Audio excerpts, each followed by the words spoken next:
Bab ma jaa fi sakhai. Yang kedua bab ma jaa fi bakhili. Dua bab yang berlawanan berkaitan hadis dalam bab kebaikan dan perhubungan ni, yang telah datang pada menyatakan menderma dengan ikhlas. Yang kedua lagi pula bab yang datang menyatakan orang yang kikir. Dia kata, ketahuilah kiranya ya saudaraku, sakha itu bahasa Arab, iaitu maknanya menderma dengan bersih hati, memberi, bersedekah dengan pemberian yang dikatakan bersih hati, iaitu ikhlas. Ada satu lagi karam, juga ikhlas, tetapi berhajat kepada pahala. Sakha ini bahasa Arab, iaitu tidak berhajat langsung kepada balasan, melainkan kerana berhajat kepada redha Allah sahaja. Sangat disukai oleh syarak kita dengan dalil hadis yang dikeluarkan oleh Abu Isa At-Tirmizi an Asma binti Abi Bakrin. Qalat qultu ya Rasulullah innahu laysa li min baiti illa ma adkhala alayya az-zubiru fa'atani. Qala na'am wala tu'ki fayu'ka alayki fayaqulu la tuhsi fayuhsa alayki. Diriwayatkan hadis ini berkenaan dengan kisah Asma binti Abi Bakr yang mana bersuamikan Saidina Zubair bin Awam ni. Maka adalah hamba, dia kata, dia bertanya kepada Rasulullah, ya Rasulullah, innahu laisa li min baiti illa ma adkhala alayya az-Zubair. Sesungguhnya wahai Rasulullah, tak ada bagiku, dekat rumah aku ni tak ada, melainkan barang yang dimasukkan, illa ma adkhala alayya, melainkan barang yang dimasukkan ke rumah untuk aku ni oleh Az-Zubair fa'u'ti. Dia kata, suamiku yang bernama Zubair, iaitu sahabat Nabi juga, adakah, dia kata, aku boleh memberi? Fa'u'ti, tanda soal. Maka sabda Rasulullah, na'am, boleh, ya. Dia kata, perkenankan. Wala tuqi fayuqi alaik, la tuhsi fayuhsi alaiki. Maka adalah hamba bersedekah dengan tiada kira dan hisap, entahkan tidak diperkenankan perbuatan hamba berderma dengan tidak hisap dan tiada kira ini. Sabda Nabi, Saidina Asma ni beri, maka sabda Nabi, bahkan beri olehmu, berdermalah kamu dan jangan bertahan, maka ditahan nanti atasmu. Sabdanya lagi, jangan dikira-kira, maka dikira pula atasmu. Oh, hari ini kita faham. Kita ingat, kita tahan-tahan itu selamat. Nak makin selamat harta kita kalau fikir pada akal. Kan kita tahan, kita simpan, kita jaga, kita mangga, kita letak dalam bekas besi, kita elakkan daripada orang nampak dan jangan beri. Itu pada akal kita selamat. Tapi dah rupanya daripada dalil ini Rasulullah menyatakan bahawa derma, beri. Jangan tahan-tahan, dia kata, jangan kedekut. Kalau kamu kedekut, nanti Allah kedekut ke atas kamu. Jadi hari ini kita tahu, boleh jadi kita susah-susah, rezeki tak masuk-masuk ni, kita ni berkira sangat dengan, pertama dengan mak ayah kita, isteri kita, keluarga kita, tanggungan kita tu yang wajib. Ataupun kita berkira sangat nak keluar zakat. Seposen pun kita terlebih, kita nak marah pegawai zakat tu. Duit shilling pun tak ada, pejabat agama ini besar. Dengan dia pecah pun tak ada, dia nak marah. Apa salahnya? Tak apalah, halal. Sedekah beri, tak apa duit tu. Yang lebih tu zakat. Kalau terlebih dua tu, kalau terkira nanti masuk tabung. Tak, kalau dekat hotel ke kat mana-mana dah memang orang jenis baik. Dia fikir, tak apa, ambillah kat kamu. Bukan saya miskin pun kalau hilang 2-3 ringgit tu. Dia takut sangat. La tuhsi fa yuhsa alaiki, jangan berkira-kira. Semua benda nak kira. Berapa saya dapat? Saya bayar ni, berapa biji durian saya dapat? Dan memberi, itu pemberian sunat. Tukaran, dia jadi tukar, jual beli. Dia beri, dapat balas balik. Semua nak kira. Manalah tokek durian tu tahu sangat isi dalam durian tu. Dia boleh agak je daripada luar-luar melalui pengalaman dia. Kita ni terlalu berkira. Padahal yang berjual tu saudara kita juga, Islam juga. Kata pun tak Islam pun jiran kita juga. Jangan kita tahan-tahan. Kalau ada perkara baik, kita beri je. Sambung lagi, jawab Nabi demikian itu seolah-olah Nabi sudah tahu Zubair itu sukakan tiada berkira-kira. Ini takwil. Kenapa Rasulullah buat begitu? Suruh begitu, sedangkan isteri kan jaga harta suami. Mana boleh harta suami. Tapi dalam bab kebaikan ini, dalam keadaan Rasulullah sallallahu alaihi wasallam kenal saudara dia, sahabat dia itu Saidina Zubair, ini memang baik hatinya. Sahabat-sahabat Nabi ini memang baik. Kisah yang dulu tu, bagaimana nak beli kuda tu pun orang jual 300, dia pergi bantai beli 800. Nak 800 naik jadi 800 dinar, 800 dirham jadi 300 dirham jadi 800 dirham. Mahal tu. Jauh naik sebab dia kata tengok kuda ni cantik, tak padan dengan harga 300. Elok ni. Kan kereta second hand ni walaupun second hand jaga elok.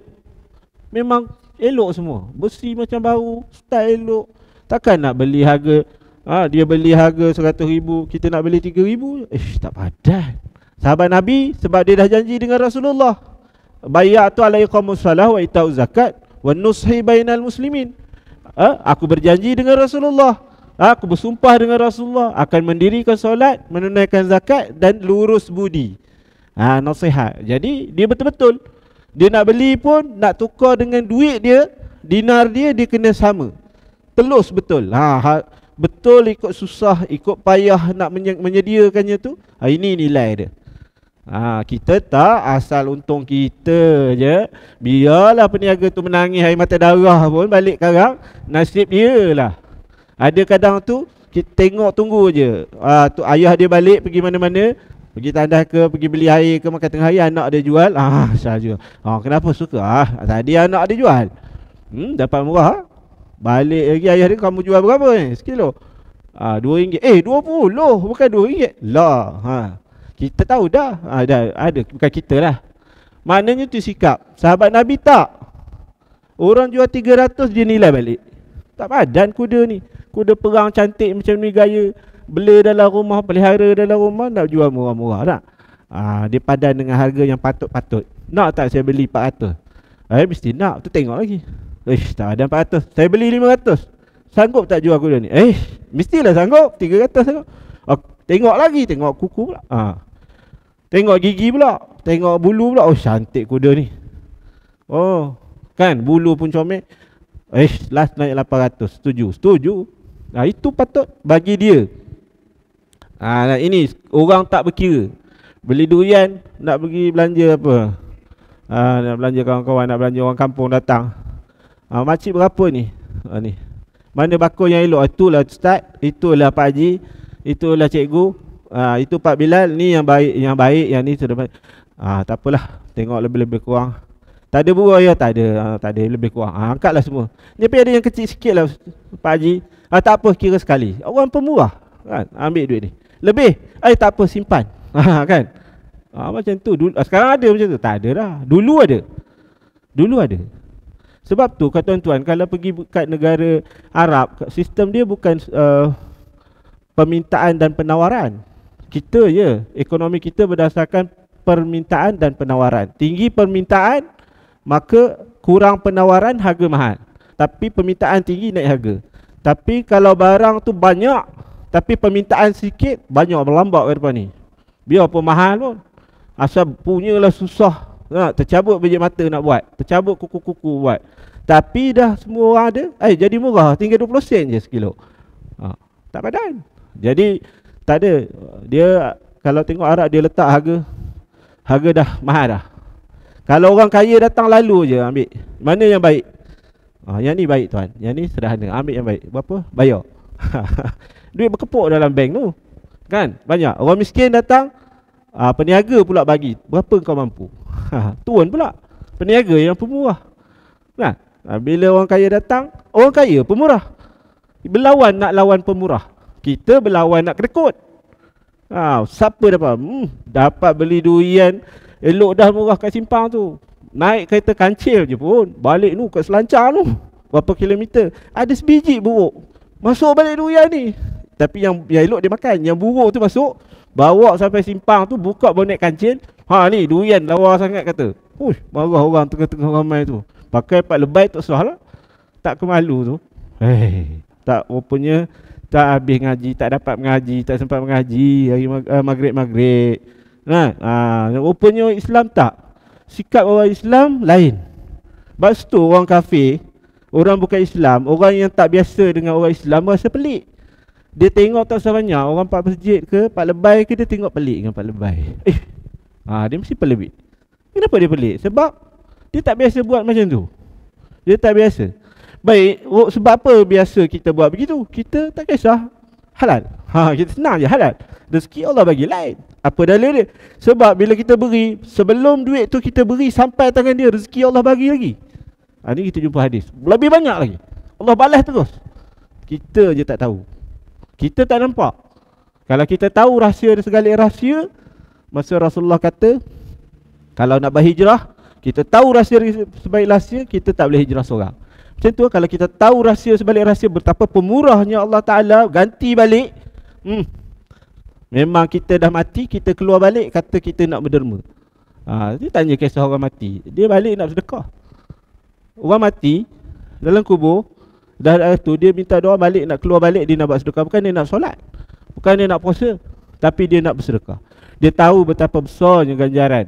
Sekadang tu menghapus dosa, membaik penyakit, menghindar daripada bala, tukar daripada ahli neraka jadi ahli syurga, beri makan anjing je. Baik, pemurah. Tuan-tuan yang dikasihi dan dirahmati Allah, hari ini kita belajar hadis ni. Jangan bertahan, maka ditahan olehmu. Jangan tahan-tahan, tambah-tambah tukang minta sedekah datang kan. Pahala, rezeki, hadiah daripada Allah. Kita tak faham. Tok guru saya kata, kalau lain dia kata kami mengaji masa tu, kita I'anah Talibin dengan kita apa? Ayuhal walad rasa ke macam itulah. Dia kata kalau ada orang datang minta sedekah, minta apa-apa, itu maknanya Allah nak bagi hadiah. Faham-fahamlah tu. Bila Allah nak bagi hadiah, jangan tolak. Nanti takut Allah murka. Bagilah, jangan tidak. Dah mampu banyak bagi, tak mampu ni kita ya Allah dicacinya pula. Masya Allah, dicaci dan dihina. Kalau beri pun ambil lah. Dah beri jauh. Waliyazubillah min zalik. Tak ada apa-apalah. Maka kita tahu baru ni jangan tahan, bagi saja. Tak tanya-tanya, bagi je lah. Bukan banyak sangat pun. Lebih-lebih dia boleh buat minum. Teh tarik kat luar tu kan, berapa keping roti canai boleh beli RM10. Sekarang ni dah RM1 berapa persen dah kan? Tak sampai 10 keping pun roti canai. Yang kita nak marah sangat tu kan. Tuan-tuan, sahabat yang dikasihi oleh Allah Subhanahu Wa Taala, maka Nabi tahu dah sebenarnya Zubair ni baik, Sayyidina Zubair radhiyallahu anhu baik, maka Rasulullah pun benar. Kalau itu takwil. Bab ini ada riwayat daripada Siti Aisyah. Menderma dengan ikhlas itu tiada ada melainkan ianya tabiat waliullah. Rupanya tabiat waliullah. Siapa waliullah? Kekasih Allah. Mula keimanan ini, kalau belajar bab tauhid, mula iman paling tinggi Rasulullah. Siapa kata iman dia lebih tinggi pada Rasulullah, kafir. Lepas tu sahabat Nabi yang dididik oleh Nabi. Kemudian iman para tabi'in, kemudian tabi'in. Kemudian baru para waliullah yang dipilih oleh Allah, kekasih Allah. Jadi waliullah ini, antara kita nak kenal dia waliullah, dia tak ikut. Dia menderma tak nak balasan, bahkan pahala pun dia tak tanya. Dia mencari redha Allah je. Tak tanya dah. Saya beri je. Itu kan. Dia punya urusan lah. Ni tak ada korek-korek lah. Kita korek habis. Korek habis jumpa lah. Tak jadi derma. Tapi yelah, kalau kita dah tahu memang perompak penyamun tu, tak sah lah tak. Ni kita tak tahu. Dia pun macam tak cukup makan je, kurus kering lapar ni. Bagi je lah. Tambah-tambah lagi, dia dah bawa macam-macam. Surat tu Pengulu, surat ni, surat kota kampung, habis semua sign. Nak buat surat tu lebih mahal daripada kita duit kita derma tu. Lepas tu nak marah orang. Tuan-tuan, jadi tabiat ni tabiat waliullah. Sebagaimana tersebut dalam hadis yang diriwayatkan oleh Siti Aisyah radhiyallahu anha, katanya anha telah bersabda, Rasulullah sallallahu alaihi wasallam, tiada ditabiatkan, tiada ditabiatkan dengan tabiat waliullah itu, melainkan atas orang-orang yang menderma dengan ikhlas dan atas orang yang elok perangai. Kitab Targhib wa Tarhib, muka surat 164. Ada dalil dia, jilid yang keempat. Cari kitab Targhib wa Targhib. Menderma dengan ikhlas itu meluaskan rezeki dan melapangkannya rezeki. Kita derma dengan ikhlas, memberi dengan ikhlas hakak itu tadi, melapangkan rezeki. Rezeki ni luas. Bila dia kata rezeki ni, segala yang baik yang datang tu rezeki. Selamat daripada bala pun rezeki. Kadang-kadang kita derma, rupa-rupanya selamat anak kita dekat tengah jalan balik nak ziarah kita. Kalau sikit lagi nak aksiden, kita pun kadang-kadang tak perasan. Tadi patut kena dah, tak kena. Alhamdulillah, rupanya bapak kita derma kat surau. Sebab bapak kita tu Allah sayang, selamatlah kita daripada aksiden putus kaki. Sebabnya bila nak bagi ruang pada kita jaga bapak kita, kadang-kadang kita derma, anak kita selamat. Kadang-kadang kita sedekah, anak kita berjaya dalam keputusan peperiksaan, dalam hidup dia dan sebagainya. Asalnya tak berjaya, takdirnya letak jadi golongan tak berjaya sebenarnya. Allah dah takdir gitu, Allah tulis dah. Tapi Allah boleh ubah disebabkan permintaan dia derma. Dia minta, Pak Imam doakanlah anak saya ni, anak duduk di Kuala Lumpur, nak kata nak periksa, buat majlis, buatlah tahlil bagi, tak kerekut. Dan sebagaimana yang tersebut di dalam hadis, kenyataannya diriwayatkan daripada Jabir bin Abdullah radhiyallahu anhuma. Abdullah pun sahabat Nabi, Jabir pun sahabat Nabi. Katanya telah bersabda Rasulullah sallallahu alaihi wasallam, bermula rezeki itu datang ia kepada isi rumah yang ada di dalamnya orang yang murah hati, suka menderma dengan ikhlas, dan balasannya lebih segera daripada pisau makan belakang unta. Balasan yang diterima tu, kalau orang menyembelih, macam mana orang menyembelih? Belakang unta ni leher dia kan. Leher tu kalau kena sembelih tu, orang sembelih macam mana? Ada sembelih pelan-pelan. Kalau unta, tuan-tuan pernah tengok orang sembelih unta? Unta ni orang sembelih ikat kaki depan je satu. Ni satu cara lah. Diikat satu kaki depan satu, biar dia berdiri tu, ambil pisau, siap sekali, sup sekali, baca niat bismillah, Allahu Akbar, Allahu Akbar, Allahu Akbar. Dalam hati kadang aku sembelih unta ni kerana Allah Ta'ala, zup sekali, zrap, putus. 2 orang mareh, 1 orang halkum. Sekejap je. Balasan yang kita dapat Allah beri lebih cepat daripada tu. Tanya tukang sembelih, siapa di sini tukang sembelih? Ustaz ke? Ni ke? Siapa ke? Kan? Tukang sembelih macam mana? Zup, mana boleh lambat-lambat. Nanti dia kejutnya kita. Macam itu je kan? Dia terajang kita kan, zup boleh cepat. Lepas tu unta tu pun dia menendang kaki belakang dia, nanti darah dia terpancut, buf, cepat mati, habis bersih. Sembelih unta. Ini tak ada unta, cepat. Rasulullah kata, Rasulullah nak bayangkan betapa cepatnya. Rasulullah nak tunjukkan satu PDP kepada sahabat Nabi. Dia cerita pasal unta. Sahabat Nabi tu terbayang unta, macam mana sembelih unta. Sebab kan kalau kenduri makan unta kan, kita makan lembu. Unta banyak. Cepatnya balasan itu Allah balas, dan berganda. Berganda. Kalau derma biasa-biasa 10, derma-derma fi sabilillah 70. Sebab apa? Fi sabilillah ni orang susah nak yakin. Kalau derma biasa-biasa, dia ada beza. Di jalan Allah, perjuangan Allah, memang dia kena yakin. Sebab tu dia beza. Kena ada ilmu, kena ada yakin, kena kenal tu, kena ni, insya-Allah datang. Dapat hidayah Allah. Baik, segera daripada pisau makan, memotong belakang unta, leher unta tu, menyembelih unta. Kepada siapa? Kepada si penderma kita. Kepada kita siapa?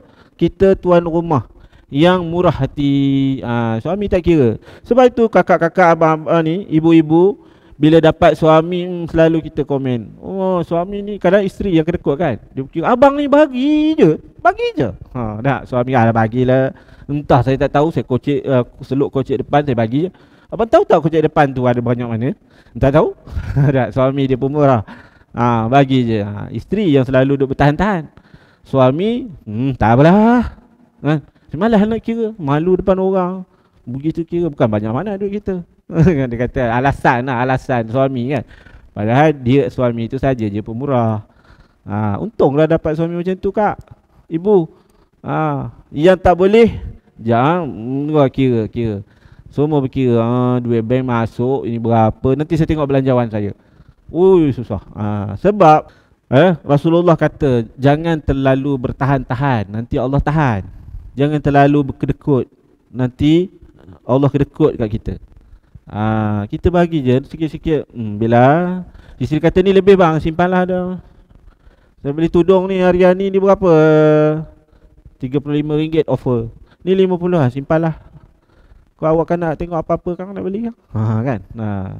Tak apa, tak ada masalah. Sebab apa? Kita yang pemurah. Dalil tuan rumah yang pemurah, ayah yang pemurah, suami yang pemurah, ibu yang pemurah, maka Allah beri ganti. Tapi kena tengok, kalau anak tu pula ada hadis lain, anak perempuan bertahan tidak memberi pada anak itu lebih baik daripada bersedekah secupak gandum. Anak perempuan, anak tu dia nak semua benda. Anak waktu kecil kita bertahan, kita nak beri ni, kita tengok nak baginya lah mainan ni, nak belinya lah rasa game ni kat dia, handset ni rasa nak belilah kat dia rasa. Kan kita ada duit sekarang ni, rasa nak beli. Tengok anak saudara mara kita, anak saudara kita pasal duduk kat kedai makan buka handset, cerah biji mata, ada nur. Anak kita tak ada. Tapi kita dah fikir dah kalau handset ni, ya Allah, memang tidur malam tak bangun, tak mau tidur lah, pagi esok kejut subuh memang payah bangun. Kita dah fikir lah, kita tahan hati kita, tak bagi. Allah kata lebih baik daripada menerima Rasulullah kata secupak gandum. Kalau tengok pada bab derma ni pula, betapa hebatnya bersedekah dengan ikhlas. Itu dalam pelajaran yang lain, kena ada kombinasi dengan ilmu yang lain. Bab tu pula.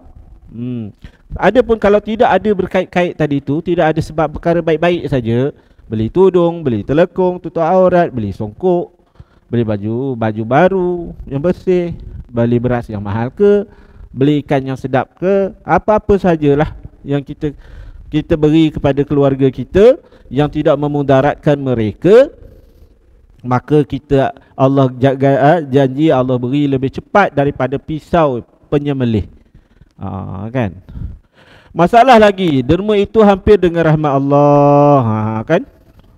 Kan kita ni nak masuk syurga, Imam Syafi'i kata masuk syurga bukan dengan amal tapi dengan rahmat.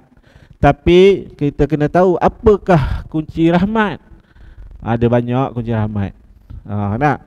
Antaranya ialah menderma, antaranya pemurah hati. Ada lagi kunci rahmat dalam bab lain, kunci rahmat berkasih sayang. Dalam derma tu ada kasih sayang lah. Antara lagi kunci derma, jaga anak yatim. Kunci derma lagi, kunci rahmat lagi, macam-macam lah. Tapi salah satu yang dinyatakan di sini yang sabit dengan ilmu, iaitu memberi dengan ikhlas, iaitu saqa.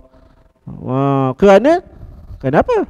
Kerana mengejarkan dia oleh barang yang disuruh oleh Allah Ta'ala, dan iaitu bersih, berhabis apa hartanya yang dikasihnya. Dengan kerana itu berhampiran ia dengan belas kasihan Allah Ta'ala, sebagaimana tersebut di dalam seumpama hadis yang dikeluarkan oleh Abu Isa At-Tirmizi an Abi Hurairah an Nabi sallallahu alaihi wasallam, as-saqa'u qaribu minallah. Diriwayatkan daripada sahabat bagi Nabi, namanya yaitu Abu Hurairah radhiyallahu anhu, daripada Nabi sallallahu alaihi wasallam, orang yang menderma itu hampir ia dengan rahmat Allah dan pahalanya, maksud rahmat Allah dan pemberian balasan daripada Allah Subhanahu wa taala.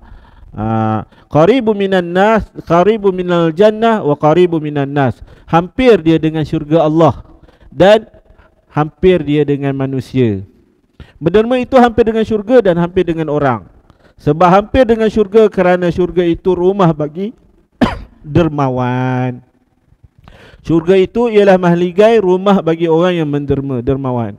Ada tak kita kisah, kita orang yang menderma buat masjid akan dibina oleh Allah Subhanahu wa taala mahligai di syurga.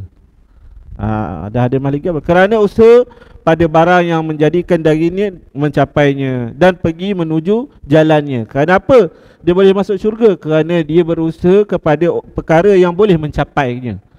Inilah cara untuk mencapai apa? Syurga, rahmat Allah, syurga Allah. Ini jalan dia, bukan kedekut, bukan simpan. Kalau ikut akal kita ini, yang cetek ini, kita ingat simpan. Sebab apa? Kita kata simpan nanti, boleh nanti kita mati, anak bini kita boleh guna. Kita fikir gitu. Tidak. Dia kata betapalah cerdik, betapa bodohlah seseorang itu, dia simpan untuk orang lain, tapi dia tak ada simpan untuk diri dia. Cerdik atau tidak? Ya, macam mana? Dia simpan segala hartanya, dia tak keluar, tak derma, tak wakaf. Habis nanti ambil kepada isteri dia, anak-anak dia, tetapi di akhirat dia tak ada apa. Sebab itu, kalau kita nak mati sebelum mati ni, kita derma dah siap-siap, kita beri dah siap-siap, kita waris dah siap-siap, putus dah dengan dunia. Maksudnya dah jadi akhirat dah. Macam tu. Dan kita berapa persen, 1/3 tu kita berilah untuk fi sabilillah, untuk menderma. Baki itu waris-warislah, pun kita putuskan siap-siap. Jadi betapa nanti, sebabnya kalau kita meninggal, dia kata nanti harta kita tu nanti akan dibedak-bedakkan. Akan ada warisan tertentu, 1/8 pada isteri, 1/2 anak lelaki, perempuan, 2/2 2/2 2 bahagian lah dari kepada anak lelaki. Jadi ada bahagian-bahagian ni. So risaulah. Kita usaha sikit-sikit, betul tawakal banyaklah kepada Allah. Nanti adalah kalau ikut sebuah negara Islam, kalau kita mati, tanggungjawab kita orang-orang kampung ni lah jaga anak kita. Anak yatim tu tanggungjawab kita pula. Tak salah risau sangat. Isteri tu serahlah pada Allah, ada jodoh dia nanti, temulah siapa-siapa. Kalau tak, nanti kita jumpa kat akhirat. Tapi ada perbincangan lah sikit lah pasal isteri lah, dah cebut pasal isteri.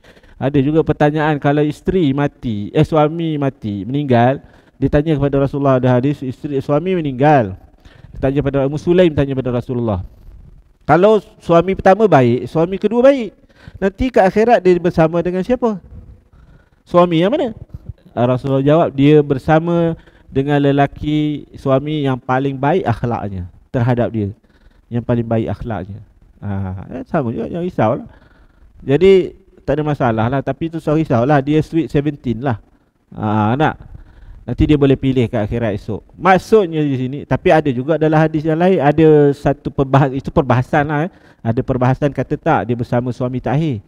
Tapi saya lebih cenderung kepada hadis tadi tu, dia bersama, sebab Rasulullah kata bersama dengan suami di syurga nanti yang paling baik akhlaknya. Yang mana baik akhlak dia? Yang paling baik dengan dia, yang romantik dengan dia, yang pemurah dengan dia. Tuan-tuan rasa sayang isteri tuan-tuan nak jumpa kat akhirat.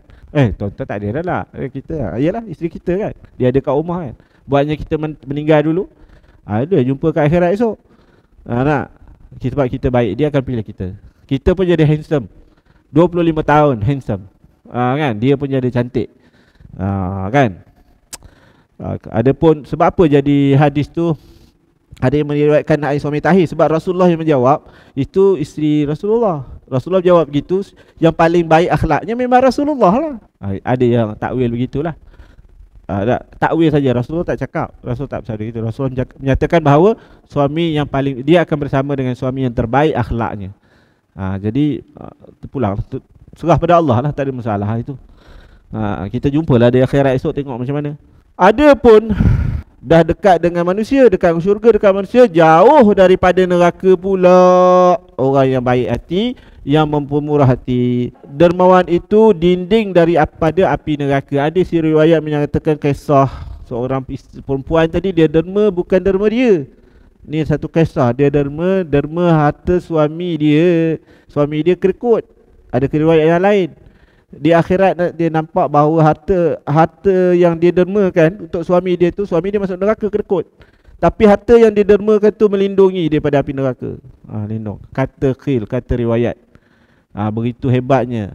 Ada riwayat menyatakan dia menderma tu ibarat Tu sebab cerita di pondok, dia kata derma pucuk labu je. Pucuk labu tuan-tuan tahu macam mana pucuk labu? Menjalar atas batas bendang tu, patah pucuk labu tu boleh buat sayur. Dia bagi tu je. Bagi orang, ambil lah. Tanah tu suami dia. Ada riwayat yang kata begitu. Mungkin dia mimpi kisah wali Allah, boleh jadi. Baik, masalah orang yang kikir itu jauh daripada Allah, yakni jauh daripada rahmatnya, jauh daripada syurganya, daripada pahalanya. Dia kata adapun bakhil, ba'idu minallah, ba'idu minal jannah, ba'idu minan nas, qaribun minan nar. Orang bakhil pula jauh daripada Allah, yakni rahmat dan pahala daripada Allah. Allah memang dekat. Allah lebih dekat daripada urat nadi kita. Tapi macam mana dia kata jauh? Jauh ni maksud, sebab tu ditakwil oleh ulama ahli hadis bahawa rahmat Allah. Allah sentiasa dekat dengan hamba dia. Yang baik ke, yang tak baik ke, yang muslim, yang mukmin ke, yang kufur, yang fasik, yang kufur ke, Allah tetap dekat. Allah ada, Allah tahu. Allah Maha mengetahui, lebih tahu daripada lebih dekat daripada urat nadi dia sendiri. Sebab tu kalau orang kita buat maksiat, kena ingat, Allah nampak kita lebih dekat daripada urat nadi kita. Kita nak mencuri ke, nak merompak ke, nak main judi ke, apa ke, nak conteng masjid ke, kita tengok Allah lebih dekat. Masa buat jahat tu, ada tak Allah? Ada. Allah tak jauh. Maksud di sini ba'idu minallah, maksudnya jauh daripada rahmat Allah. Jauh dari, kalau jauh, Allah jauh lagi syok dia buat jahat. Allah tak nampak. Kan? Dia fikir gitu pula dah. Ni salah faham lah. Ba'idu minan nas, qaribu minan nas. Manusia pun tak suka. Tak suka kedekut.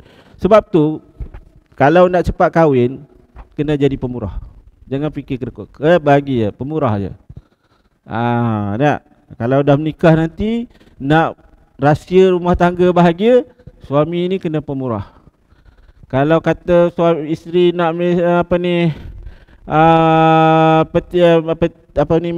mesin basuh yang 12 kilo tu, 8 kilo, kita beli yang 14 kilo, 16 kilo. Tak apa.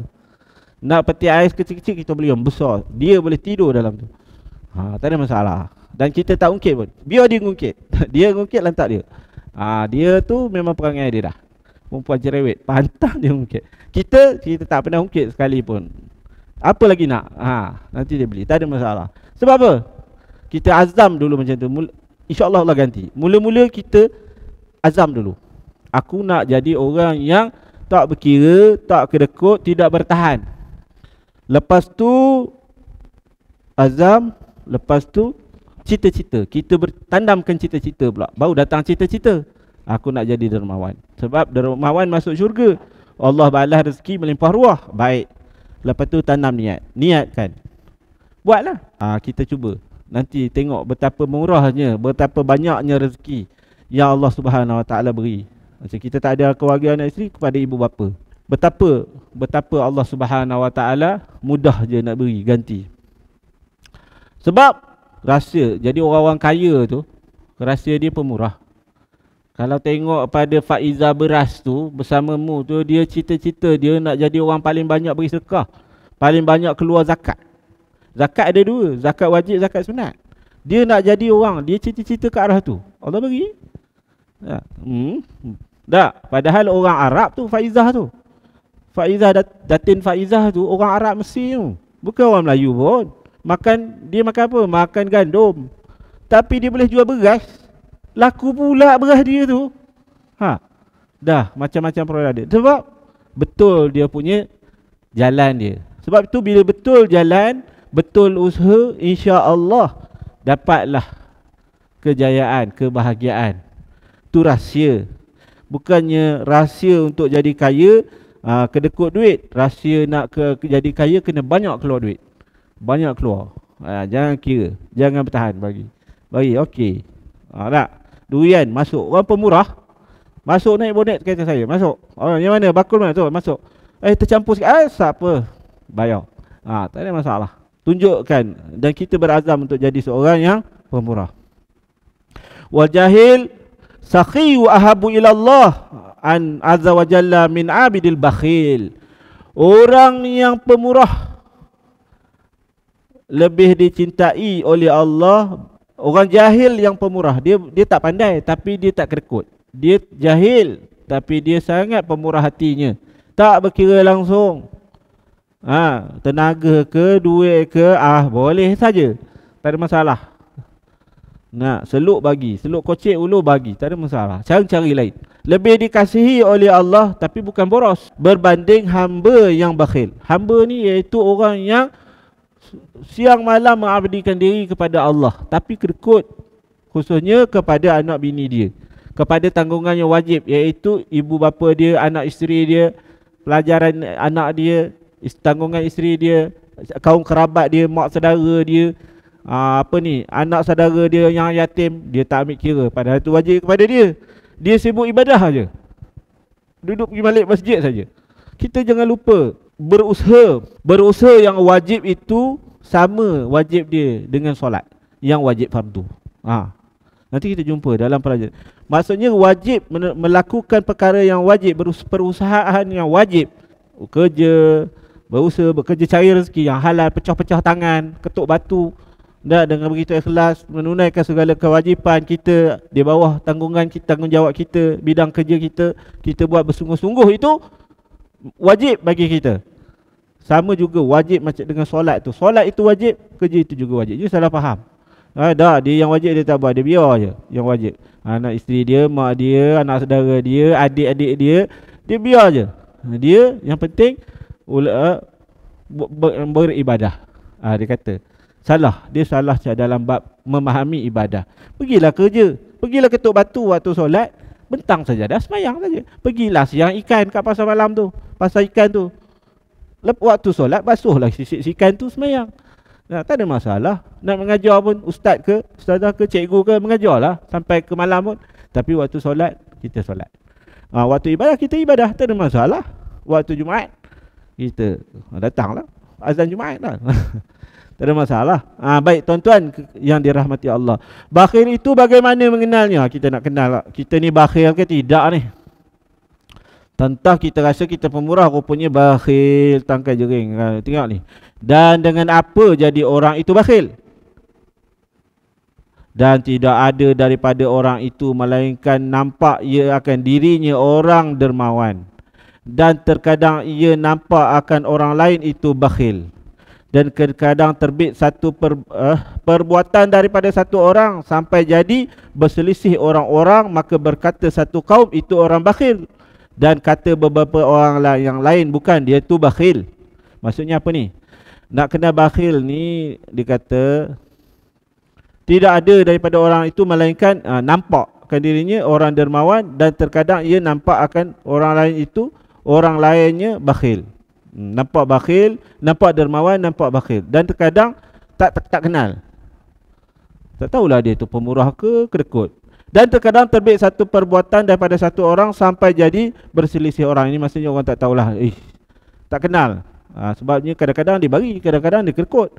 Dan pula tidak seseorang melainkan didapati pada dirinya sukakan harta, dan dengan sebab dipeliharanya hartanya daripada memborosnya, dan ditahannya daripada membelanjakannya banyak-banyak. Ini antara orang yang tanda-tanda dia lah. Tapi adakah itu termasuk dalam orang yang kedekut tadi? Nanti kita baca. Maka jika sekiranya ia menahan harta dan memeliharanya daripada berboros, ialah dinamakan bakhil. Kalau begitu tentulah semua orang nama bakhil. Sebab kita memang jaga harta kita, memang suruh jaga harta, kita tahan, nak kontrol lah juga. Dan jikalau menahan harta itu semata-mata tidak mewajibkan nama bakhil, maka apakah makna bakhil? Kalau kata, sebab Rasulullah kata jangan menahan itu bakhil. Tapi kalau dilihat pada syarah pula, menahan tu semua orang menahan, semua orang jaga harta. Kalau gitu bukan yang tu. Jaga harta bukan kategori bakhil atas nama syarak. Menahan harta itu semata-mata tiada mewajibkan nama bakhil. Maka apakah makna bakhil? Lain daripada menahan dan memelihara belanjanya. Maka apalah ia bakhil yang mewajibkan binasa itu? Dia kata, jadi bakhil tu yang mana? Jawabnya, sesungguhnya banyak orang berkata mengenalnya bakhil pada syarat itu ialah menahan harta daripada membelanjakan yang wajib. Itu kategori bakhil. Berhenti sampai dekat situ. Assalamualaikum warahmatullahi taala wabarakatuh.